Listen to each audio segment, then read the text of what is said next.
Okay, everybody, let's continue on our 5.1 video.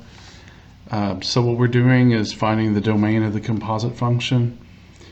So the domain of just the f part would be all reals x naught 3. The domain of the g part would be all reals x naught 0. And we're trying to find the domain of the f circle g. So remember, if we're doing f circle g, that's like f of g of x. And so if something's undefined for g, then it's going to have to be included in your answer. Kind of like on this one, we had for f x naught 2 and for g x naught 0. And so we had to use the x naught 0 for that part. Also, by the way, I just wrote a little extra explanation for you here. Remember when we were talking about 7 over negative 2 is negative 3.5? That was your horizontal asymptote.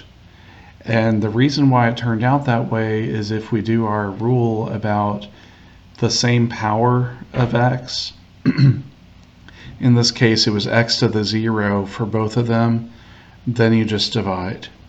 So that was a little unusual, but that's why we had a horizontal asymptote at negative 7/2. Okay, but that actually wasn't used for your answer. Your answer was from setting your denominator equal to 0 and solving.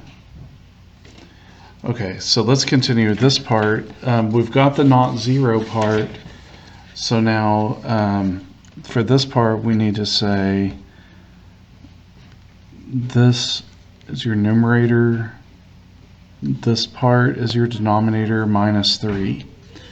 And then plug in your g function to that. So this would be negative 1 over x here, negative 1 over x here. So it's going to look like that. Now what I want to do is I need a common denominator between these. And think of this as just negative 3 over 1. So then our common denominator would have to be x. And so this part has to be minus 3x. So when we do that, we have negative 1 over x over negative 1 minus 3x over x. What you can remember is if they're in corresponding positions, like the second and fourth position, that they're going to cancel.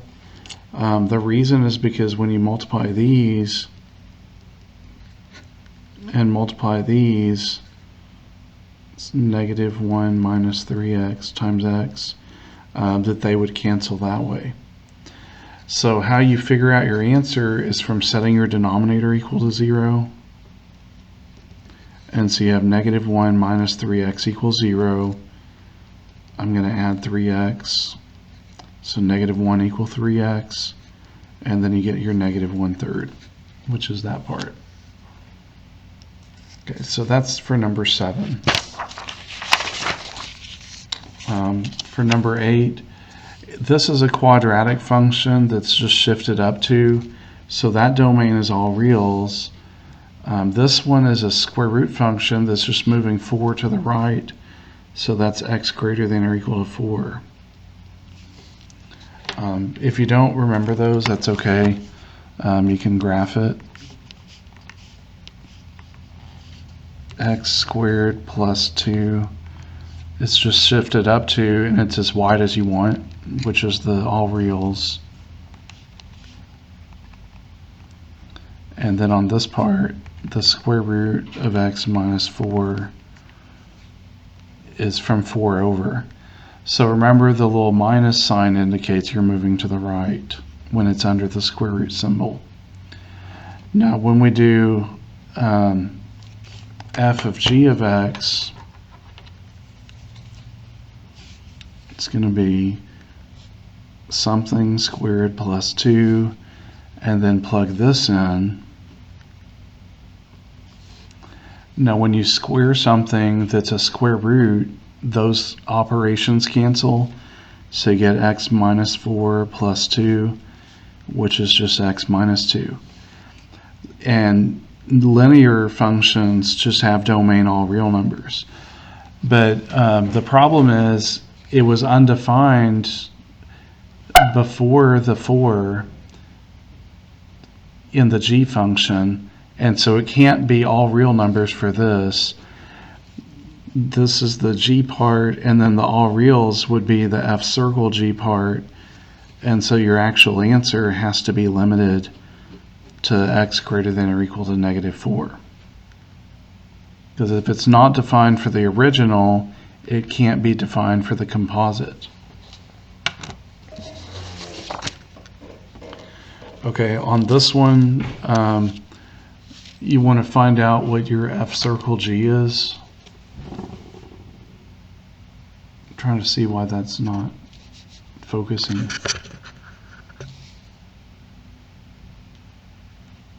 There we go. Okay, so you're doing f of g of x, and so that's going to be 3 parentheses plus 9. You just leave a spot right there, and then plug that in right there.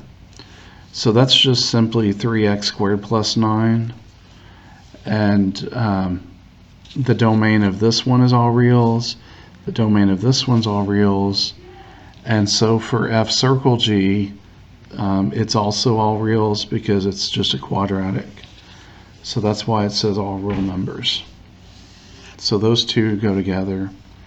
Now for this part, we're doing g circle f.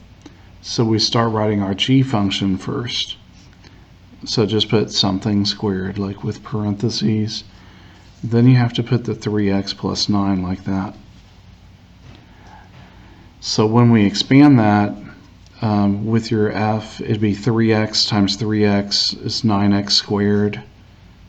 And then for your o and I part, you do 2 times 3x times 9. And so that's really going to be 27 times 2, which is 54, or 6 times 9, which is 54. And then your last is going to be the 81. And so that's what they got right there. So again, it's a quadratic, so it's all reals. Now for this one, we're doing f circle f, and so your f function is 3 times something plus 9, and then you put in 3x plus 9 there. So this would be 9x plus 27 plus 9, and 27 and 9 add up to 36. So that's that answer. And again, this is linear, and so that's all reals. On the g function, it's just x squared, so we say something squared and put x squared here. And it's a power raised to the power, so you multiply your powers, so you get x to the 4th. And again, you would have all real numbers for x to the 4th. So on a question like that with a linear and with a quadratic, all of your answers were all real numbers for your domains. Now on the other hand, this one is 2 rational functions, and so probably none of your answers are going to be like that. So what we're doing is for the f function, it's all reals x naught 7, and for the g function, all reals x naught 0. Now we need to do the f circle g. So that would be 4 over something minus 7, and plug in 1 over x right there. So what we want to do is get a common denominator like we did before. So this would have to be 7x over x. So then you have 4 over 1 minus 7x over x. And remember, we can make it like divide by 1, and then you multiply your outsides or extremes, and then multiply your insides, and that's your means. Whoops, 1 minus 7x. And that's what they got here. Wait, 4 times x is 4x, and then this is 1 minus 7x. Like that. So since we're doing the domain of f circle g, the g part plays a role, and so that's that part with the not 0. And if you set the 1 minus 7x equals 0, you can see 1 equals 7x, and so you get 1/7. So that's for the f circle g. So your combined answer has both. Okay, this time you're doing g circle f. So you have 1 over parentheses, and then you put 4 over x minus 7. Okay, well, what we do is we multiply our extremes, so you have x minus 7 on top, and multiply your means, so you have 4. So that's your x minus 7 over 4. Now for this part, our f domain had a problem at 7. And this part, believe it or not, is just linear, because you can think of it as 1/4 x minus 7/4. So if x is in the numerator, that's just going to be linear. And if you want to check, just go into your calculator and graph it. So that's just linear right there. So whenever it's linear, it's all real numbers. And if we had x naught 7 and all real numbers, we have to keep the f naught or x naught 7. Okay, this time we're doing f circle f. Not that. What we're doing is start with the 4 over something minus 7, and then plug it in again. 4 over x minus 7. So we're going to have 4 over, we're going to want x minus 7 to be our common denominator. For the first part, we just keep the 4 here, but for the back part, we need an x minus 7. Because just think about if they cancel the x minus 7 over x minus 7, you'd be left with a negative 7. Okay, so let's go from there. That'd be 4. I'm going to go ahead and put over 1.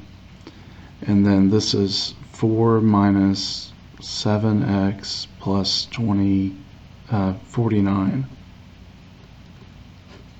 over x minus 7. So then we do the x minus 7 times the 4. And in this case, they didn't distribute, they just kept it. And 4 plus 49 is 53 minus 7x. So that's what they wanted.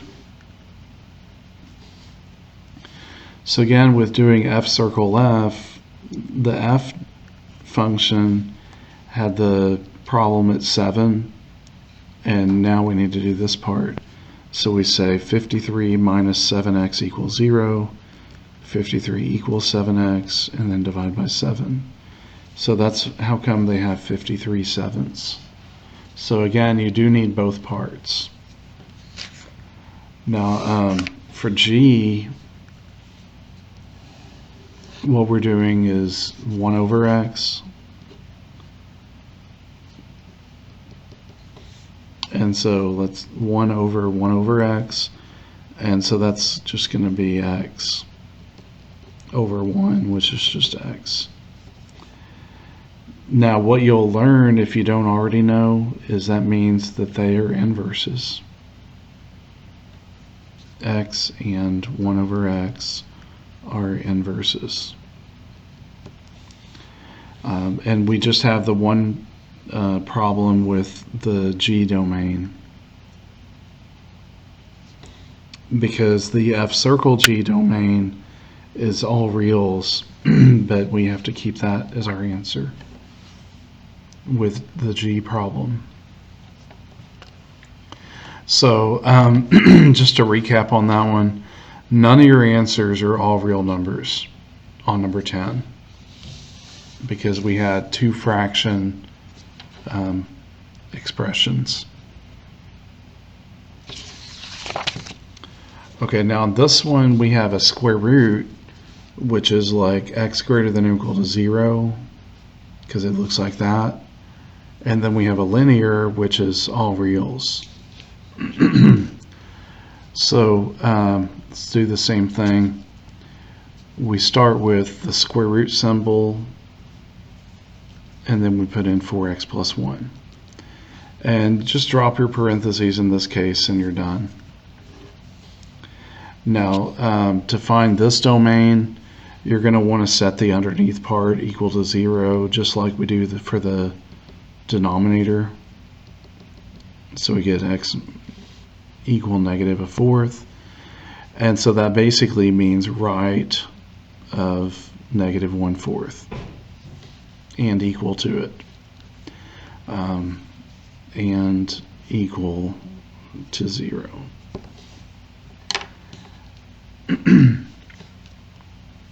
So that's how you do that one. To graph that, if you need to get it that way, you have the square root of 4x plus 1 right there. Menu 6, 1 from there to there is negative 0.25, which is the same as negative 1/4. Okay, on B, this time we're doing G circle F.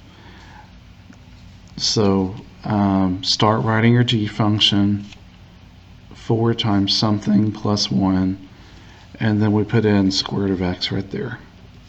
So 4 square root of x plus 1.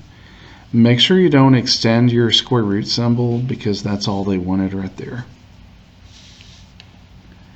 And if it's G circle F, then we would care about where our F domain had a problem, which was at x greater than or equal to 0, and also where this has a problem.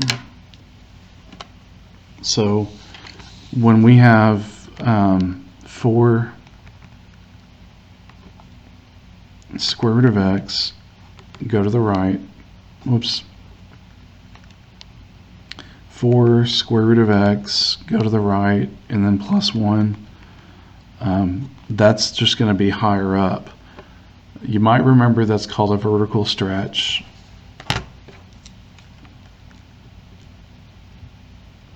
And this one's up 1. So that also has domain x greater than or equal to 0. So if both of them are, then you would just have that one answer. You don't have to put it twice. And then for this one, you're doing F circle F. So you have the square root, and then you put square root of x. Now, when you have nested square roots like that, that's kind of weird. What it means is the fourth root. But for you to really learn that, let's just rewrite it. The square root of x is really the same thing as x to the half.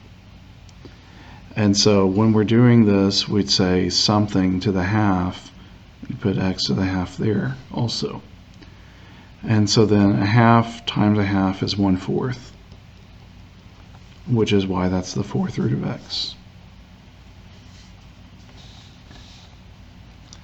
And your F domain had a problem at x greater than or equal to 0. On x to the 1/4, let's see if there's any problem. X raised to the 1/4 power is from 0 over. So it's the same thing as the other one, so you just write it once. And then for this problem, we're doing G circle G. So you start writing your G function, and then you put that same thing in there. and you got to distribute. So that's 16x plus 4 plus 1, so that's 16x plus 5. Now, for this part, it's all real numbers, and the original g function was also all real numbers.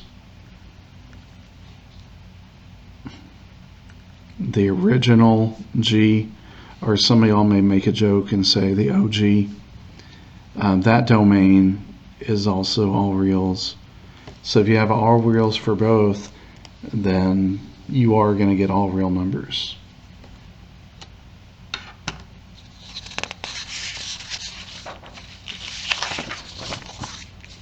Okay, now for this one, you're doing x squared plus 6, which is all reals because it just shifts up 6. And this one's the square root of x minus 5, so that's going to be x greater than or equal to 5. Again, you can graph it to verify that. When you're doing f circle g, that'll be something squared plus 6, and then we plug in the square root of x minus 5. So when we're squaring something that's a square root, we just keep it x minus 5, and then this is plus 6. So that's x plus 1. So it's linear, so this domain is all reals, but the original g had a problem with x greater than or equal to 5.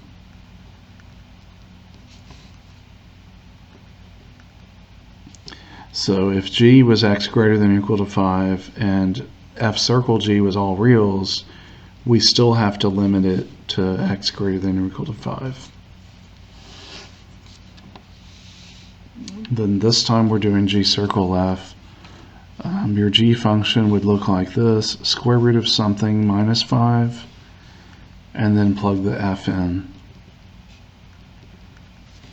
So that would look like x squared plus 6 minus 5, which is the same thing as x squared plus 1.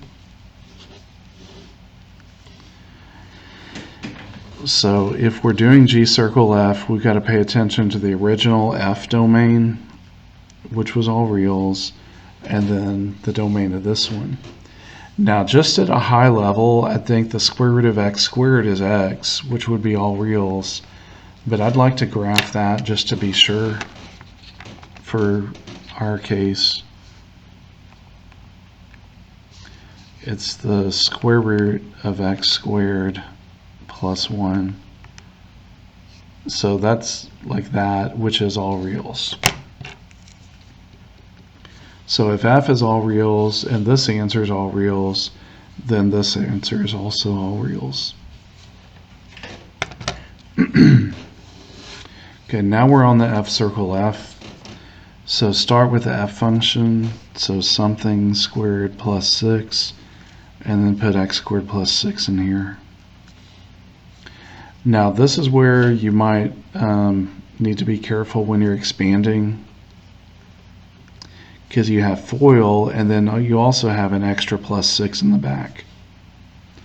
So that'd be x to the 4th, because that's x squared squared, plus 2 times x squared times 6, plus 6 squared. Again, bring down that 6. X to the 4th plus 12x squared plus 36 plus 6, which is really 42. So that's that one. Okay. And this is just a traditional polynomial, so that's all real numbers. And the original f was also all real numbers, and so we just get that. So for your last one here with the g circle g, you go the square root of something minus 5, and then we plug in the square root of x minus 5 there. That's all they did for it. Don't try to do extra simplification. Now the original g function had, now this is the one tricky one.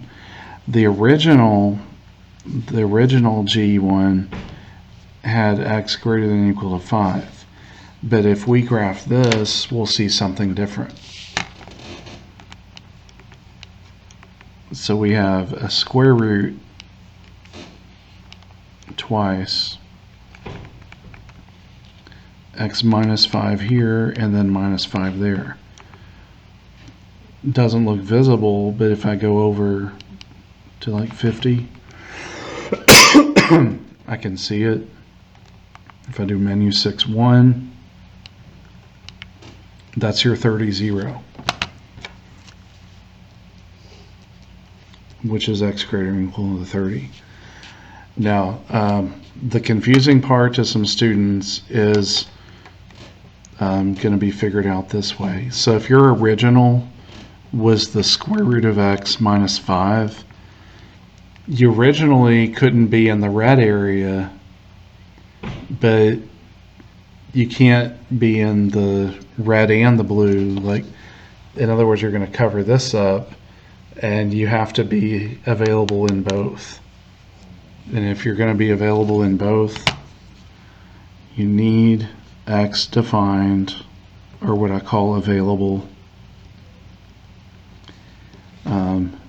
in x greater than or equal to 5 and x greater than or equal to 30.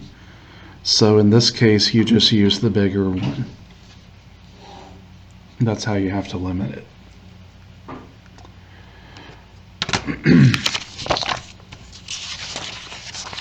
Okay, there's a few more questions. I'm going to go ahead and stop this video here, and we'll resume later.